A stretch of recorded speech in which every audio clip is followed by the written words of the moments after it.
Thank you for tuning in to this final episode of season 4. Next up, I talk about moments I felt affirmed in my body in hopes of encouraging you to find moments for yourself. Within this episode, I talk about an affirming moment I experienced from something my son said to me. I also talked about being affirmed by my aunt and a wow moment in a club where I was affirmed by a group of strangers. I hope this episode helps you realize the necessity in celebrating the small wins within your journey and preparation for all the big ones that are on the way. In this society, especially now, when the trans community is under attack, it is easy to get discouraged by all the lies and propaganda about our lives. But try to find a small light within the darkness, and when you do, hold on to it. You're gonna need it. I hope you enjoy this episode. Dem Bois, Dem Bois, amplifying, transmitting color voices, yeah, we here making noise, making noise, Visibility equals possibility, you know we them boys, Dem Bois, amplifying, transmitting color voices, yeah, we here making noise, Welcome to Dem Bois Podcast. I'm your host, Shawn Aaron, he, him, his, and this episode is about moments of affirmation. And so it's more so about memories of what I've had of moments of affirmation that I needed in those moments. And I didn't realize that I needed them in those moments, but it happened much later. When I was reflecting, I'm like, that made me feel great. And so I wanted to make this episode because I've told there's a few moments that I've had of moments of affirmation, and I've told these stories before to folks, and they're like, damn, that made me feel great, or you should share that with people. And so I was like, you know what, you're right, I should. And so this was a moment I was like, you know what, the very last episode of season 4, I'm going to share these moments of affirmation in hopes that I can inspire folks to celebrate small moments. And so what I mean by that is, we don't get the whole pot sometimes. We don't get to, this moment where we are in the present without little baby steps or little moments that equal where we are now. And sometimes we think, oh, I'm not where I want to be. Yes, you may not be where you want to be in any situation, right? Maybe it's where you want to be in life or where you want to be within your transition. But there are places that maybe was 5 years ago, 10 years ago, where you are in a better place now than you were then, even if it's like one or two little things or one or two little tweaks, right?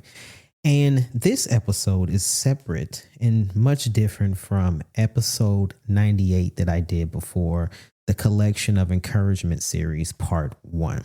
And so within episode 98, I actually went back throughout the previous season and I grabbed quotes and different words of encouragement that either myself said throughout an episode or maybe a guest said. And so this one is much different. This is more of like my own experiences that I wanted to share because I feel like maybe just hearing my story can help folks find moments of affirmation. So like always, I always got my little list because I don't want to forget anything. But the first moment of affirmation that I wanted to share was a story about my son. And it was something that my son said to me. And after this happened, it changed completely the way I view myself. And this just happened earlier this year in 2026. And so I'm going to give a backstory to this. So as a child, for folks who know, I've talked about multiple times of the verbal abuse that I experienced as a child. So I was always told I'm not smart enough, or I'm too silly, I'm too goofy, I'm fat, like all of these different things, right? And not just from my mother, just because my mother was my first bully, but it was also throughout my family. And so that, to me, as I'm thinking about it, it's like a reflection of how they were raised because they thought that verbal abuse was okay. And as I got older and got to understand ways, I realized that was the ways in which my grandmother talked to them. So that's how they grew up. And it was always being teased, always being laughed at, picked on, bullied by my whole entire family. And then it kind of continued when I went home and I was just me and my mother and my siblings. And so one of the things, and I won't think that this is bullying, but I also don't think that it's a nice thing to say, but we in my family, we all have kind of bottom heavy. And my grandfather would always tell me, "Oh, you got hips or ass like your grandma." First of all, I'm like, "Why are you looking at my ass and I'm your grandchild? That you comparing it to the woman that you married and had kids with?" Anyway, that's a whole nother episode. But that used to bother me. And it wasn't until I got older that part that I just mentioned bothered me. But it used to bother me because I'm like, I don't want to look like my grandmother. Like, that wasn't something that I inspired to be.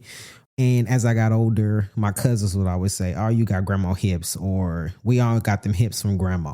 That was just like a thing to say. But it didn't make me feel good. I was always self-conscious of my weight as a child, because I was always told I was fat. I was teased. Clothes didn't fit me in the ways that I wanted them to. I remember a time when I was going school shopping, and this really crushed me. And so I've always had this complex of like, I'm too fat, I need to lose weight. But when it was a moment when my mother was buying school clothes for me, and I don't know, I think I was going into the 7th grade. I don't know how old you are when you're going to the 7th grade. I think like 12 or 13. But anyway, I'm old and I'm gonna date myself. So we were at Kmart. For folks listening that are young, you may or may not know what Kmart is. Anyway, it was kind of like it's almost like a Walmart in a way, of like a discount store where you can get clothes. They didn't really have groceries, but they just had clothes and household goods and jewelry and stuff like that. But my mother, I was allowed to dress masculine ever since I can remember. My mother never really forced me not to dress the way I wanted to dress, only at church. I had to wear the skirts and dresses because that was just the rule of the church that I went to. It was a Church of God in Christ, and they didn't believe that women should wear pants in the sanctuary. So, but growing up, my mom would always allow me to pick out my own clothes. And so we went to Kmart to go school shopping, and I was in the jeans section, and I was chubby to my standard. I won't say what chubby is to anybody else because we are free to feel how we feel and comfortable or not comfortable within our own bodies. But this is my story. So for me, I felt uncomfortable. And so I tried on this size, didn't work. Tried on this size, didn't work. Tried on another size, didn't work. And I just kept going up in the size. And I remember going up to the largest size. I don't remember what that size was in this moment, but it was either a 44 waist or 48. Mind you, I'm in 7th grade. And I don't know if it was because it was this cheaper jean that was made in a way that I needed to go up in size. I don't know if I really had my grandma's hips. I don't know. But I remember my mom saying, "Damn, you got to get the biggest size pants they sell." I mean, she said it loud as shit. That broke me down. That really hurt my feelings. And it was like, I already feel some type of way because I'm going up in size, but you just really made me feel some type of way. So I always had this thing and this complex about my weight. And I'm short. I'm 5'3". No, I'm lying. I'm 5'2". But anyway, so being a shorter person, a lot of weight is disproportionate to my height. And so I've always carried that with me. I've always wanted to be on diets. Even at 15 years old, I'm just like, I'm not, I was never comfortable in my body growing up. And so I've always carried that with me over the years. Fast forward to, I don't know, before my transition. So I want to say, and this is the first memory that I can come to right now of looking at myself in the mirror and not liking my hips. And so I was at work and going to the restroom. So in this restroom, there's like, prior to transition. So this was women's restroom. So it was like a long row with stalls on both sides. So maybe like 6 stalls on each side. And so all the way at the end on the wall was this long mirror from the ceiling to the floor. And I hated going in that restroom. I always hated that restroom because of that particular mirror. But I went to this restroom because it was the closest to my workstation and I didn't want to go walking along somewhere else that took a longer time, right? So I would always go in this restroom, and I remember day after day after day, I just hated it. That I would look at myself and my reflection in the mirror, walking to find a stall, and I'd be like, damn, I hate my hips. And in my mind, all of those things that I heard growing up would always play back to me. You got your grandmother's hips, you fat, like all of these things, right? And so that always just fucked with me. It just really always fucked with me. And so I've always been, I always body shamed. I was always body shamed by my mother, by my family. And I was even turning into body shaming and bullying myself. So fast forward to this year, 2026. So I began my medical transition in 2013. So that was 13 years ago. And since then, of course, with testosterone, my body has shifted and changed. I'm still short though. I'm still 5'2", but my body, my fat to muscle distribution has changed. And that's one of the effects for many when using testosterone. And I won't say for all, because everyone's body is different. Everyone's genetic makeup is different. And everybody their results, if you choose to start testosterone, is different. There are some things that will shift and change that are somewhat the same, but most of things are different per person. So my body looks a lot different now, but in my mind, I still see my body as it was when I was 8, when I was 13, when I was 20, 21, 24. Hey, this is Joel Simu, production assistant for Dem Bois Podcast. Love visual storytelling? Then you'll want to check out our YouTube channel. We're bringing you exclusive interview shorts and taking you behind the scenes with content you won't find anywhere else. Find us on YouTube at Dem Bois Inc. or click the link in our show notes. I remember when I had first had top surgery, and I had top surgery in October 1st, 2013. So first day out of the hospital, and I remember my sweetheart's, her best friend was like, "Oh, you really, now that you don't have no titties, now you got a man belly." And I was like, damn, this is more verbal abuse from people, right? But that fucked with me. And I was like, okay, now I'm in a place that now I don't have a chest, I don't have breast.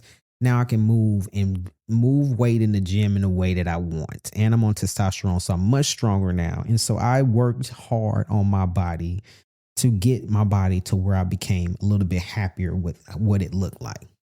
But in my mind, I always carried around this fat kid. I've always been self-conscious of it. And even now, as a trans masculine person and navigating the world, I'm cis assumed, right? And so I'm going to go to the story with my son. So I was going out. And so I went to his mother's house because we were going out together. And he was there. I had on some pants. I can't remember the pants that I had on, but then I had a shirt, and then I had another shirt that I was going to switch and put on when I went into the house, because self-consciously I was like, with these pants, they're a little snug and I don't have a dick print.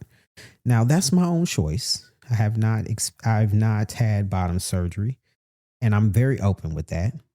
It's not for me. In my medical journey and my transitional journey is not for me. Some folks is different. Maybe you may gravitate towards that because that's what you want for your body. But I feel my dysphoria in the lower part of my body is not to an extreme where I want to go through that process. But I still worry about all these negative things I've told myself over the years, right?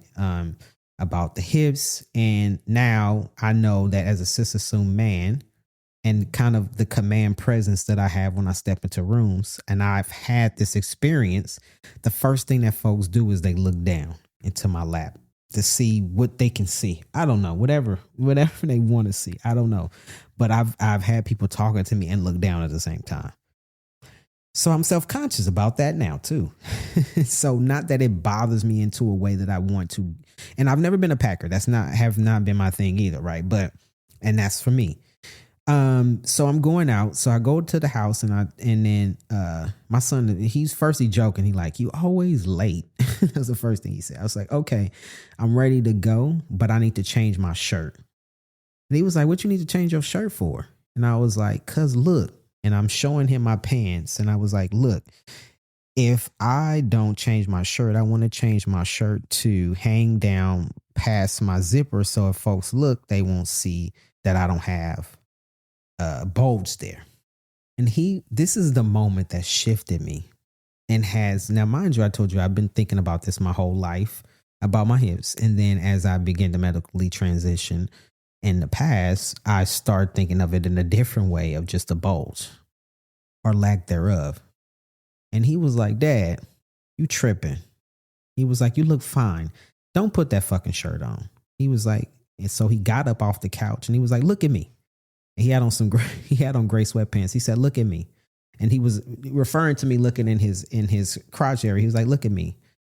Do you see a bulge on me? And I was like, no, I guess not. He was like, well, my dick is not little. And so I don't have a bulge either. And so to be honest with you, people really ain't looking at that and people don't really give a shit. And if they looking at you, they shouldn't be. That's weird. And he said, don't put that long shirt on because that looks silly. You're going to mess up your outfit and it's not going to look right with what you have on. You look fine. And he might have thought that he was just telling me I look fine in that moment, but he doesn't realize that that was a shift for me. Ever since that moment, and mind you, this was early in 2026. We are now in August of 2026. That probably was in February. Ever since he told me that was like taking away years of verbal abuse that I had been giving myself and self-consciousness of walking around feeling that folks were looking at me. He said some more stuff too about, men that have bulges and why and all this type of stuff. Like, he was like, Dad, they probably ain't wearing no drawers. Like all this different stuff that he was saying. But he was like, nobody should be looking at you. Don't worry about it. You look good the way you are. And so he doesn't know that changed my mind and my heart and how I feel about myself. To this day, right now, I have on some gray sweatpants as I'm recording this. And I've been out today and I don't even worry about that anymore. I don't worry about it at all. And I didn't realize how much his words had affected me. And so after that, I was reflecting on it and I was telling his mom what he said. And she was like, well, how do you feel? Do you feel affirmed? And I was like, you know what? I do feel affirmed. And I shared this story with someone else outside of his mother. And they were like, they're also a trans-identified person, a Black trans man. And he was like, wow, that made me feel great. And I think it just shows, one, how we raised him.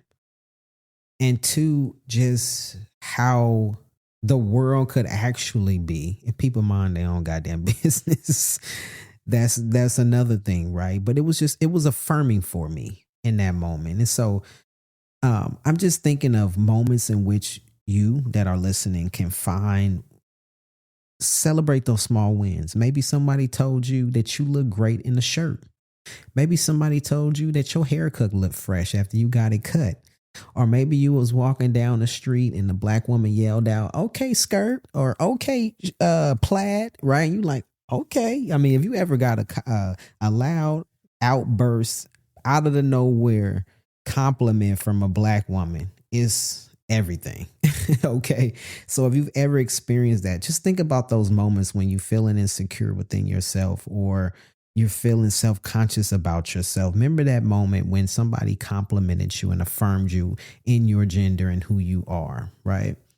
Then I remember when I first began my transition, and this was back in, I want to say it was 2014.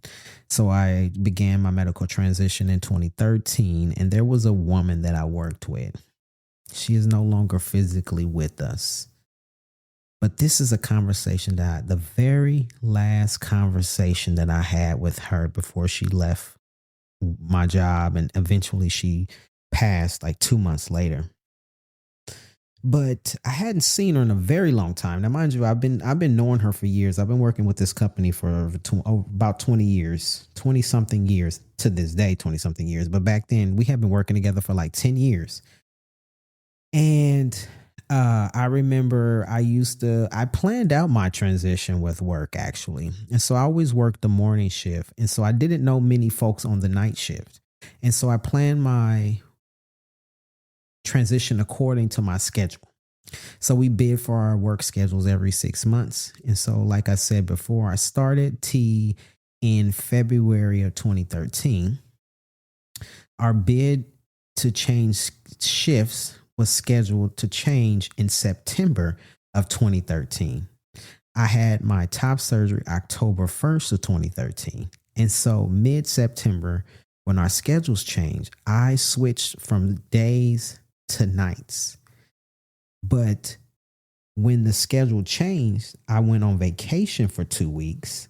And then on October 1st, I started my medical leave to recover from my top surgery. So I kind of like faded out into the sunset. So I remember it was like, I think it was August or July of 2013. And so I had been on T, for 5 months. And my voice was starting to do that, that grogginess. Like it was starting to shift and it was starting to change. And I remember we were all together and our supervisor at the time was doing like a morning briefing. And so they asked if anybody had any questions after they were done with the briefing. And they went around and everybody said, no, I don't have any questions. No, I don't have any questions. And then I was like, oh, I don't have any questions. And my voice had changed. And so everybody was like, oh, I know it's kind of early, but are you sick? And I was like, and people at my job are so fucking paranoid of somebody being sick. We all it's something about my job and my coworkers that if you are sick, if you coughing, you're like an outcast. Like people don't want to have shit to do with you. So everybody was like, are you sick? And I was like, no, no, I'm not sick. It's early in the morning. But in my mind, I'm like, nah, motherfucker, I'm transitioning. But nobody knew that yet. So that was like my last couple of days of work before my vacation. And so I went on vacation 2 weeks, had top surgery, came back like 8 weeks after that. But when I came back, I was on the night shift. Nobody knew me, really. There was very few people that knew me, but I'm very blessed and lucky in a way because the path was clear for me when I came back. So managers and upper management did their due diligence to make sure that the folks knew when I came back that my name was Shawn and I was transitioning and my pronouns were he, him, his. And so I talk about this all the time on the show. I had a very good transition at work. And what do you know? I actually did a solo episode about my experience with transitioning at work. And that was in season 1, episode 7, so long ago, 4 years ago. And it's entitled Transitioning at Work. So if you want to know how I transitioned at work and all of the experiences that I had and some of the things that I dodged, be sure to listen to that episode. So going back to my coworker. So because me and her worked together in the morning shift, it was some time that went by that I hadn't seen her. And so folks, there's rumors like high school going around, Shawn. I'm sure I didn't hear anything. Nothing came back to me per se. But I was walking one day. It was kind of like an in-between, like the transition time between morning and the PM shift. And somebody had told me that she was sick, but I hadn't seen her. So we were walking and we crossed paths and she turned around and was like, oh my God, Shawn. And I was like, oh, and I said her name and she was like, somebody told me that you had transitioned. And she's an older lady, mind you. She was like 50 something at that time. And I was in, 10 years ago. So I was in my 30s. And she said, we didn't go into her situation, even though I knew it. But she was like, did you hear about me? And I was like, yeah, I heard. And she was like, I'm so proud of you. She was like, I'm so happy that I was able to witness your journey. I'm so glad that you chose to live authentically. And I got a chance to see that. I remember that situation like it was yesterday. So clear and so vivid in my mind.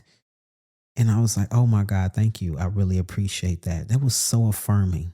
it's even affirming now that I'm speaking it out loud, and it makes me emotional because she was such a really good person to me, at least. I don't know her outside life and how she was outside of her job, but I do know she was a very sweet woman to me. We used to have some dear conversations about parents, and because she was a mother, and about, just the perception of children and what they have of their parents. And I wasn't talking to my mother at that time when I met her. So we had some really deep and heartfelt conversations about parents and being a parent and being a child, from a child's perspective and from a mother's perspective.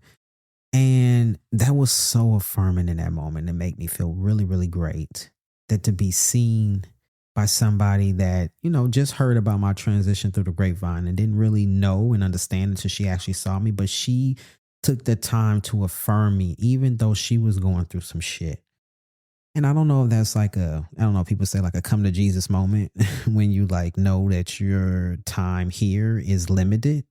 But I don't give a fuck what it was. I just know that I felt affirmed in that moment, and she made it a point to tell me that was the very last time I saw her. That was the very last time I spoke with her. And just her memory of that's the last thing that she chose to say to me was to affirm me. That made me feel very, very good. And so that's me celebrating that small win of being affirmed in a moment when I least expected it. I've been carrying it with me. And in moments that I need it, I'll pull it out of my little mental affirmation bag and I'll say, I remember when she told me this. And it tends to uplift my spirits in moments. Hey y'all, Pink Lady here. I am the producer for Dem Bois Podcast, and I am so excited to tell you about my production company, Pink Lady Productions. We collaborate with creatives like you who are driven to share your message by launching your podcast from A to Z and coaching you through the process. To learn more about our services, check out our website at pinkladyprod.com. That's PINKLADYPROD.com. Then there was another time, a word of affirmation that I received just recently in July of 2026 from my aunt. So my grandmother just turned 85. And so not we, but a cousin of mine threw her a big surprise birthday party. And my family's lineage comes from Mississippi. And so he got all of my family members from Mississippi that could come to come celebrate her surprise birthday party. And she has one sibling left, her youngest sibling, and she's in her 70s. I haven't seen her many times. Sometimes I see her, maybe every couple of years, but I tend to have not seen her since she's come back, only for funerals. And during my grandmother's birthday party, she was sitting next to my grandmother. And I had stood up at the party and was kind of like standing over by the wall. And I felt really uncomfortable at this party because, mind you, I, like I said earlier, I'm with my family. I don't feel comfortable around all of my family members. I'm constantly misgendered. I'm not respected. My significant other, my sweetheart, she's kind of ignored. And so I always feel uncomfortable around these people. I have one aunt and my mother. I sat in between those two. My family the dynamics of my family is really weird. And so my mother and my aunt don't speak anymore. So I sat in between them. And so I spent most of my time playing ping pong because I was going to the right, talking to my mom, and then moving my neck to the left and talking to my aunt. And then looking across the table, talking to my sweetheart. I felt overwhelmed. My nervous system was overwhelmed at that time. And so my body started to hurt. So I was like, you know what? I need some space from these people. I'm going to stand up. So I was standing along the wall and I was looking at my grandmother, and, music was playing. Folks was eating dinner, and I can see my aunt that was sitting next to her, and she kept looking at me. I was like, why is she looking at me? But she was just like squinting, like trying to figure out who the fuck I was. That's the look that she was giving, like, who is this? Because every time in the past that she's seen me, and now I have a beard, so I look different from the last time she saw me when I was at my grandfather's funeral. I didn't have a beard. And if folks want to know about extracting closure from a situation, my grandfather's name was one of the names on the list. And so folks want to know how I would extract closure from that situation. How would it affect me now? I will be happy to. Whatever platform you listening to this podcast on, you can text us and send us a message and it would come straight to me. And you can say, yes, Shawn, I want to know about extracting closure from a past situation with your grandfather. So anyway, this was the last time she saw me. And so she was just looking. And so by this time, my sweetheart got up and she was standing by me. We were talking shit about, the family. And so she got up and I was like, oh shit, she coming over here. Oh God, what's she gonna say? She gonna say my dad's name? What's gonna happen here? But she didn't. She stood in front of me and she just opened up her arms. And she was like, come here, give me a hug. And I was like, oh, okay. When I tell you that woman embraced me with everything in her being, I felt so held, literally, so held and so loved in that moment. I haven't received a hug like that in so long from somebody in my family that just hugging her, I wanted to cry. I was like, okay, Shawn, keep your shit together. Okay, this is not about you. This is grandma's birthday party. But anyway, and when I was hugging her, she said, I love you so much, Shawn. And I just hugged her tighter. And I was like, thank you, Aunt. I love you too. And she let me go.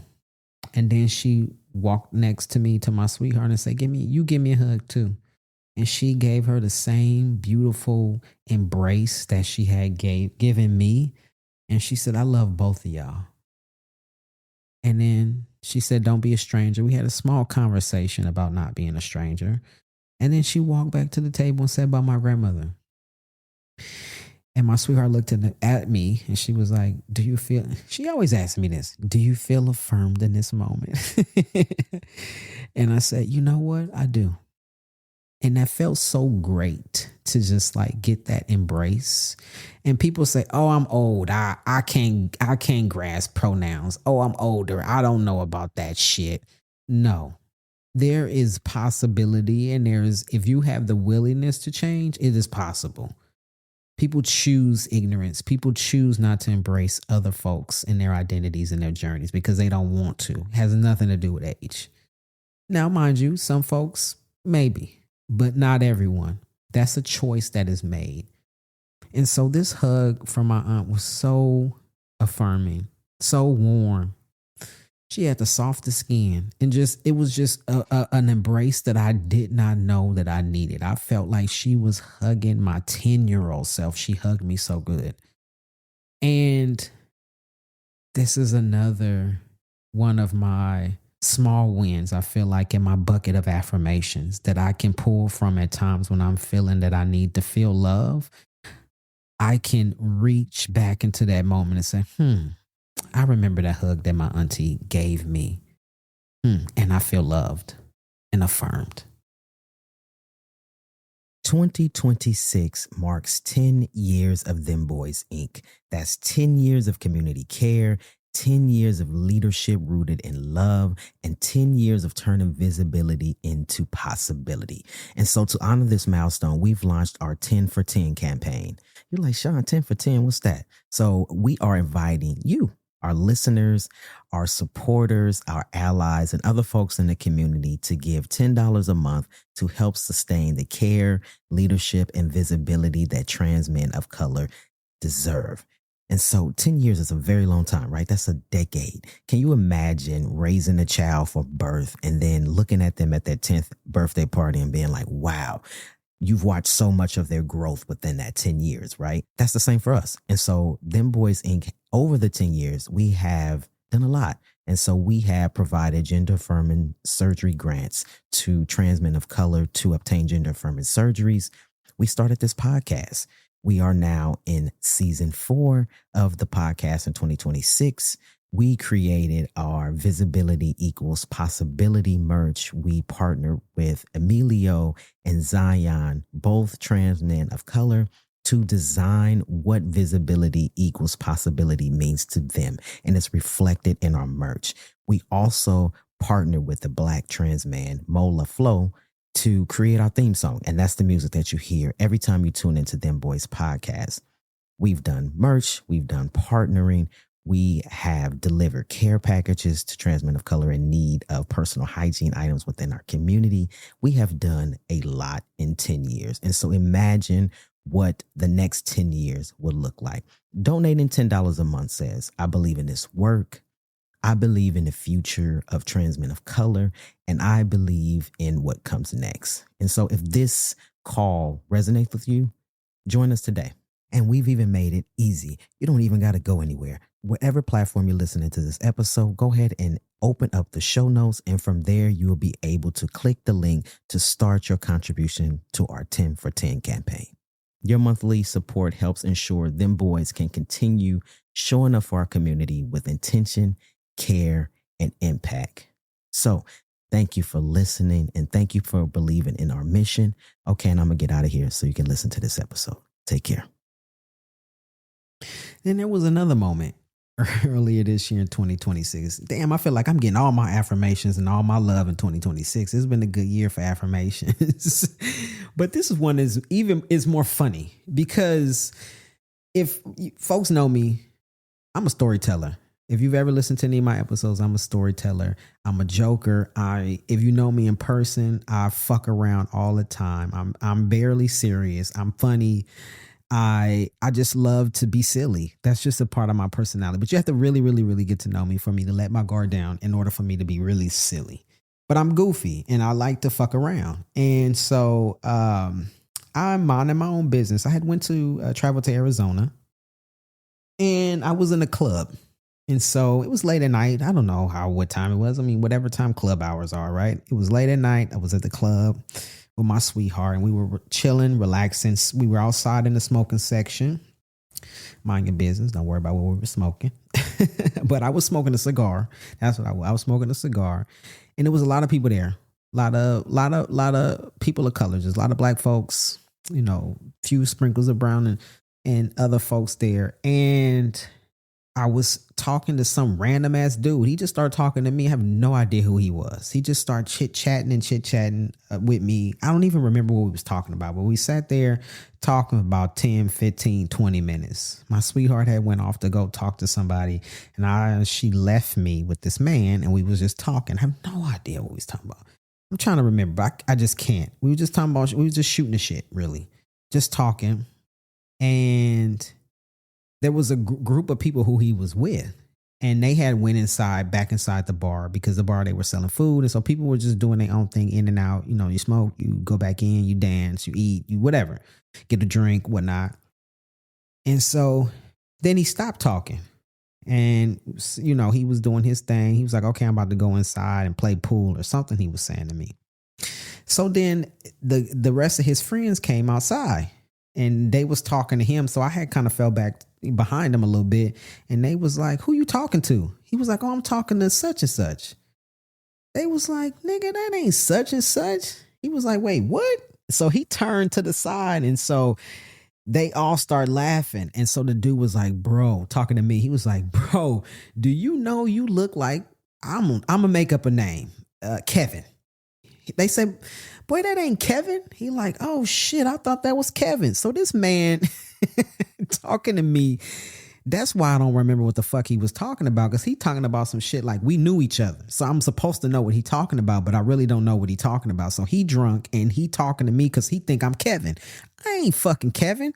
I'm just respectful and nice. And I'm just going to sit here and let this man talk because I know he ain't in his right mind in the moment because he's under the influence. So I am not drunk yet. So I'm being nice. I'm just going to listen. So then the one dude came and he looked down. He was like 6 feet. So this is a group of, they like 6 or 7 in them. So he come down. He's like, boy, that ain't Kevin. Man, let me go get Kevin. Y'all motherfuckers look just alike. Y'all look just alike. I'm like, it ain't no way it's another person in this room that looked like me. So by this time, my sweetheart had came back and I was like, girl, they'd say I look like Kevin. She was like, you don't look like, who is Kevin? I'm like, they about to go bring Kevin. I don't know who he is. And it was so funny because they brought this fictitious named person, Kevin, in front of me. And then me and him looked at each other and we just laughed so fucking hard because we really did look like each other. We both are the same height, same stature. We both have bald heads and we both had beards. He had just the mustache. I mean, not the mustache, excuse me. I got a mustache connected to my beard and I had the sideburns and everything. He just had the beard. So his beard on his chin looked exactly like mine. And we laughed so fucking hard. We shook hands, we hugged, we embraced. He was like, I ain't never seen nobody. Boy, you do look like me. I was like, yeah, we look like each other, boy, for real, for real. And the tall dude said, all of my life, he said, I ain't never known another. Now, mind you, this is verbatim what he said. He said, I ain't never seen another short nigga like this one. Now I know two of y'all. And I thought that we just all laughed. And this dude, Kevin. So we toasted up with our drinks, tapped our drinks, took a shot, and they went on about their business. And of course, what did my sweetheart say? Did you feel affirmed in that moment? And I was like, I do feel affirmed. I have never seen anybody that looked like me. He cis assumed. So I'm like, men can look like I look. You know what I mean? Like just that. Yeah, I feel affirmed in this moment. Like somebody actually looks like me. The cis assumed man that actually looks like me all the way in Arizona and I live in California. I thought that was so fucking funny. So weird. But it was another small win in my bucket of affirmations. All these affirmations in 2026. It's wild. So I wanted to plug in something else that kind of feed these affirmations for y'all. So episode 112, Breaking Free from Conventional Femininity with Dem Chang. So take a listen to this. Yeah. So how do you kind of own it and own your body, own your movement, own just all of that without feeling the pressures of what everybody else expects you to be in their masculine body? Yeah. So lately, like today, like this week, I've been really thinking about what would it look and feel like to feel strong, to feel like when I not only look in the mirror, but when I am in my body. Like one thing I notice is that I have this, a lot of people can relate to this, like this way of covering myself because, I have a chest and it's like, I'm noticing my spine hurts, my back hurts, my SI joint hurts, right? And so much of this is the way that my body has tried to protect myself from being gendered because of my body parts. And I think that part of my like confidence, my way of embracing who I am is like, what if I could practice having more of a vertical in Qigong, which is a Taoist practice of martial arts and energy. We have this idea called the vertical alignment, and it is about like the sword within you. And my sword has been bent. I've been moving around like this, by the time I'm 50, I'm going to be like those grandmas, and I want to practice what this shape and how would I move in the world if I allowed myself to be upright rather than hiding myself or having a kind of gait that wants to like be like a tough guy, when actually I'm a soft boy. Like I like being more connected to a softer side of masculinity. And I don't know if that answers your question, but that's what I have for now, It's not about answering my question. It's about how you feel with just presenting it, what you have to say. How you receive what I ask and how it comes out is how it comes out, right? Not necessarily answering my question, but I definitely, I feel that. And because I began transitioning in my early 30s, and so that resonates with me. With always hunching over, always trying to squeeze myself or minimize my chest prior to top surgery. But I feel like even now I still kind of do that. And there's a particular meme when you mentioned that I thought about. It was a college basketball game, and I don't know. I didn't watch the game. I don't know where the meme, what happened before the meme was created. But anyway, there was a player. He was taller than his other teammate, but he was running down court with his head down. His teammate came up behind him, put his hand on his chest and his other hand head up. And was kind of like, had some confidence, put your head up. So I don't know if maybe he made a shot, missed a shot, whatever, but his head was down. His teammate was like, no, put your head up. And that resonates with me because I tend to always look down at my shoes. I know what my shoes look like. And it's hard to kind of get that confidence of, no, fuck that. I'm going to look up. Right. I don't want my neck hurting when I'm 70 because I've been looking down all the time. But it's like that confidence within, right? And so now I love to hear that. You said it's a sword. Yeah, sword within. A sword within. So you think if you slouch over, the sword is going to slice through you. So, right? So Right. So you keep that to keep the sword straight, right? Yeah, that's just something. It takes work. It definitely takes work. For sure. And I think to kind of like, it definitely takes work because even just sitting upright right now, I feel my back muscles like working in a way. They're like, bro, we're used to having the other part of the body do the work. So why are you making us work now? You know, I'm like, no, we're getting there. But kind of like to bring it full circle a little, like, I think because for me, sitting upright, walking, moving upright in this way, there's like a vulnerability in the chest. There's like a way of like being seen.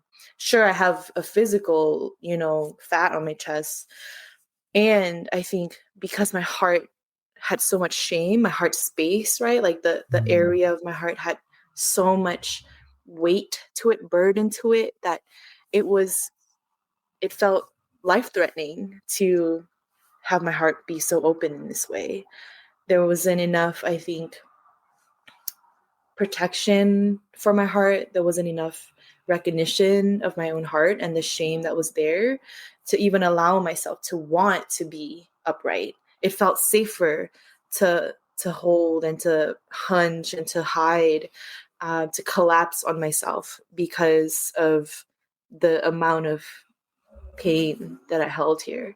So much of my transition work was about healing my heart and about allowing myself to be in love with myself and who I am. And we're still working on that, right? But I think that there is a relationship there to the hunching and to the heart energy and how shame lived in my body. That was such a good point. I loved how Dem talked about the sword within and just kind of being confident within yourself. So there was another quote from this particular episode. And if you haven't had the opportunity to listen to episode 112, be sure to go back and listen to this episode. But Dem said in this quote, go there. Feel the chaos of your biggest, strongest feelings, because that's where your power is. And I would say that my willingness to go there has allowed me to be who I am today. So within that little bit from the episode, me and Dem talking, I referred to a post that I saw. I said it was a meme, but there is also a post of it that was created that started the meme. But it was a post on Instagram that I saw where the basketball player took his teammate's chin and put it up and then put his hand on his chest. If you want to take a look at that video, I'm going to make sure to link it in the description. But I think of just these words of affirmations and like celebrating the small wins, or kind of like that teammate that's pushing your chin up and pumping your chest like, yo, you got this. Put your head up. And I think about it as even with the sword within, right? It's like that sword within, you straightening up, you putting your chin up and you to affirm you, right? And so it's like remembering all of these moments, any moment that you have, maybe whether it's small, whether it's big, maybe it's a half of a moment. You like, in that moment, I felt affirmed. And so I want to leave you with this. Earlier, I talked about the episode 98, the Collection of Encouragement series, part 1. And so I want to leave you with this. And this was a quote that I said within that episode. So be sure to check that out. But within that episode, I said, do not give into the idea of not being enough. You are enough. You deserve to be here. You deserve everything in life that you are supposed to get. And I feel like these moments of affirmation is going to keep you on that journey to knowing that you are enough, knowing that you deserve to be here. You deserve everything in life that you're supposed to get. And I always love to practice healthy masculinity. And it's on a continuum, right? Being a healthy masculine representation. It takes practice, right? Because I didn't come from that. I mentioned my family. I didn't get that from my family. If you listen to episode 127, when I talked about my dad, I didn't get that from a male figure from my dad, right? And so I didn't get that from a male figure within my dad, I should say. And so knowing that we have to pull moments of affirmation from anywhere we can get it, right? Maybe it's that stranger that hollered out and said you look good in that skirt. Or maybe it was somebody at the grocery store that said they loved your haircut. Or maybe it was somebody that you talked to on the phone and say, I appreciate your honesty. I love your courage. Or I'm glad that you became the person that you were always meant to be. I'm glad that you're living authentic, right? And so we have to pull these moments, put our chin up, poke our chest out, and keep pushing forward, because this is a long fight. What we're going through right now, especially in this political climate, we have to be affirmed within ourselves, because ain't nobody here to come in here to save us, as they say, right? And so it's about being affirmed within yourself, and then you can pour into other people. And so I want to leave you with this. I may not know you. You may not know me personally, but I want to say that I love you. And that I see you, and that you're exactly where you're supposed to be in this moment.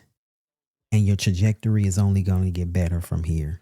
And that's for whoever needs to hear this in this moment. So I want to say thank you again for listening to Dem Bois Podcast. This is the final episode in season 4. We're coming back for season 5 in October. Thank you so much for listening. Till next time. Yeah, we here making noise. Making noise. Visibility equals possibility. You know we them boys. Them boys. Amplifying, transmitting color voices. Yeah, we here making noise. Making noise. Them boys. Them boys. Thank you for listening to this week's episode. You have just finished listening to the 8th episode in a row. After every 8 episodes, Dem Bois Podcast takes a month-long break from releasing new episodes in order to relax, rejuvenate, and to prepare for the next batch of 8 episodes. So for listeners, this is a great time to go back and re-listen to those episodes that you love and enjoy. It's also a great time to go back and listen to episodes that maybe you have missed or didn't have a chance to listen to. Also, this is a great time to like the show. This is a great time to share the show out with folks in your networks. And I hope that I see you on the next episodes. We're coming back with new guests, new topics, new everything.